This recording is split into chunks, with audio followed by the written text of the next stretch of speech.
सतगुरु जी के हुक्म अनुसार राणा राव ना को रहे रंग ना तुंग फकीर, बारी आपो अपनी कोई ना बंदे धीर।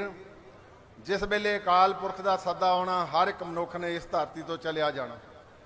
सो उस अनुसार सतगुरु जी के हुक्म अनुसार साडे बहुत ही सत्कारयोग सरदार प्रकाश सिंह जी बादल जिहड़े सांतां दी न्याई बहुत पीसफुली, नहीं तो कई बार बुढ़ापे दे विच बंदा औखा हुंदा, मैं कह सकदा कि जिस अंतिम समय नूं आपां अरदासां करदे हां गुरु की रजा अनुसार अपने स्वासां की पूंजी खत्म करके गए हैं। मैं 2-3 मिनटे बोलना, फालतू नहीं बोलना बड़ा लम्मा। मैं एक दो निमरता सहित बेनतियां करनियां चाहुंदा। एक समागम सी साडे श्रोमणी गुरुद्वारा प्रबंधक कमेटी का अमृतसर विखे, मेरे को 1.5 घंटा लगातार बैठे रहे कल्ले, तो मैं उन्हां नाल बहुत विचार साझे किए, उन्हें मेरे नाल भी बहुत विचार साझे किए जिहड़े अज सानूं सोचण की लोड़ है।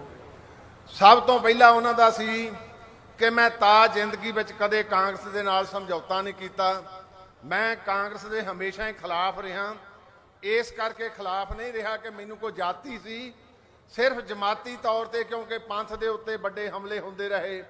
मैं कांग्रेस दे नाल हमेशा ही भिड़दा रहा और उहो ही उन्हें अंत तक अपने जीवन का एक बड़ा सिद्धांत रक्षित किया।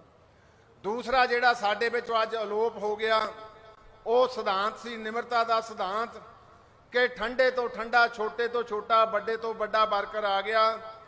काका जी सरदार जी ते सरदार साहब कह के मुखातब होना, कदे उन्होंने गुस्से च नहीं सी तुसीं देखिया।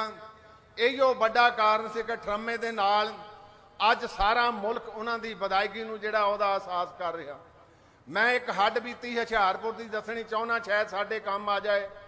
साडे उत्थे लीडर साहबान इकत्तर हो के CM रेजिडेंस ते आए, तो जिसले आए उत्थे कुछ तत्तियां फिक्कियां गल्लां होईयां। वो कहिंदे यारो मेरी गल सुनो, 1 वे ट्रैफिक चलाया करो, कोई एक्सीडेंट नहीं हुंदा। असीं सारे हैरान हो गए भी 1 वे एक्सीडेंट किहड़ा होया। फिर असीं कहा जी हुण दस भी दिओ। कहंदे 2 वे ट्रैफिक जिसले चलाउने आ उसले कलूजन हुंदा। इत्थों जिहड़ी गल सुनो इत्थे लै जाओ, इत्थों इत्थे लिआओगे तो फिर नुकसान होऊगा। असीं मिंटां चों गल समझ गए भी सरदार प्रकाश सिंह जी बादल तिन्हां दा हिरदा किड्डा वड्डा सी, जिहड़े समुंदर नूं समो के बैठे सी। छोटे तो छोटे वर्कर नाल मोह ते बड़े तो बड़े दे नाल प्यार वंडदे रहे। मैं थोड़ा समा तां पहिलां लै लिया, भावें अज दा इह विशा नहीं, पर सरदार प्रकाश सिंह जी बादल चेते करो जिहड़े उन्हां दे हामी आ।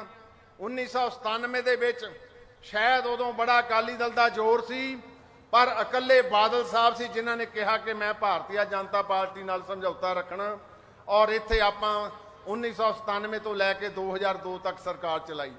और उन्हां दी ये इच्छा सी।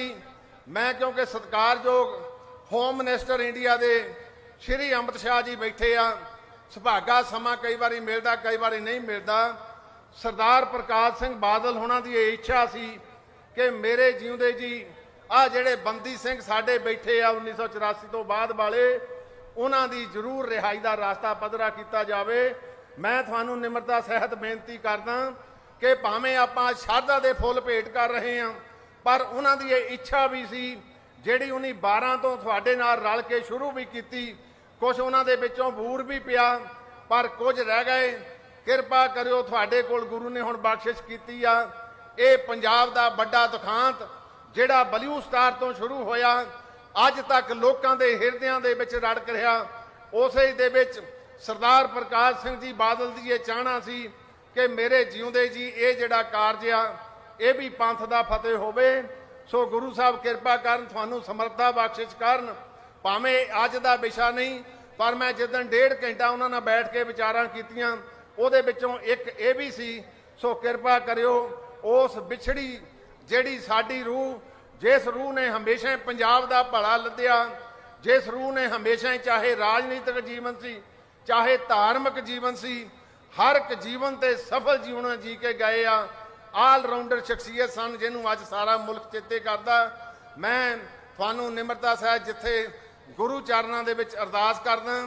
सरदार सुखबीर सिंह जी बादल देखो, मैनूं कहिंदे भी काका कुछ मेरे तो गुण वध भी आ उन्हां दे विच, ਉਹ मैं इन्हों दसने नहीं, क्योंकि जिले गुण प्यारे लगन लग पैण फिर बंदा कई बारी ਪਿੱਛੇ ਨੂੰ ਮੁੜਦਾ।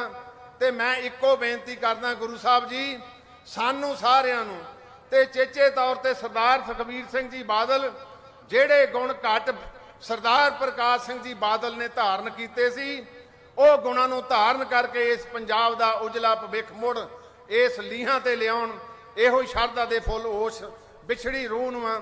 ਔਰ ਮੈਂ ਅੰਤ ਦੇ ਵਿੱਚ ਅਮਿਤ ਸ਼ਾਹ ਜੀ ਨੂੰ ਬੇਨਤੀ ਕਰੂੰਗਾ, ਕਿਉਂਕਿ ਆਪਾਂ ਬੈਠੇ ਇਸ ਕਾਰਜ ਲਈ ਸੀ, ਭਾਵੇਂ ਮੈਂ ਬਾਅਦ ਵੀ ਬੋਲ ਸਕਦਾ ਸੀ। ਤੁਹਾਨੂੰ ਚਿੱਠੀਆਂ ਵੀ ਪਾਈਆਂ, ਕੋਈ ਸਮਾਂ ਨਹੀਂ ਮਿਲ ਸਕਿਆ, ਨਾ ਇਹਦੇ ਕੋਈ ਵਿਵਾਦ ਦੀ ਅੱਜ ਗੱਲ ਨਹੀਂ। ਆ ਮੈਂ ਇੱਕ ਛੋਟੀ ਜਿਹੀ ਚਿੱਠੀ ਤੁਹਾਨੂੰ ਦੇ ਦਊਂਗਾ, ਇਹ ਕਿਰਪਾ ਕਰਕੇ ਜ਼ਰੂਰ ਗੌਰ ਕਰਿਓ।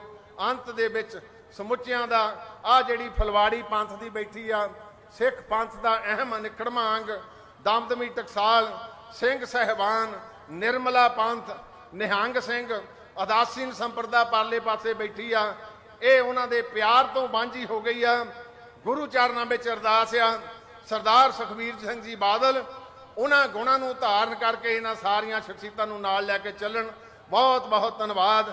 ਵਾਹਿਗੁਰੂ ਜੀ ਕਾ ਖਾਲਸਾ, ਵਾਹਿਗੁਰੂ ਜੀ ਕੀ ਫਤਿਹ।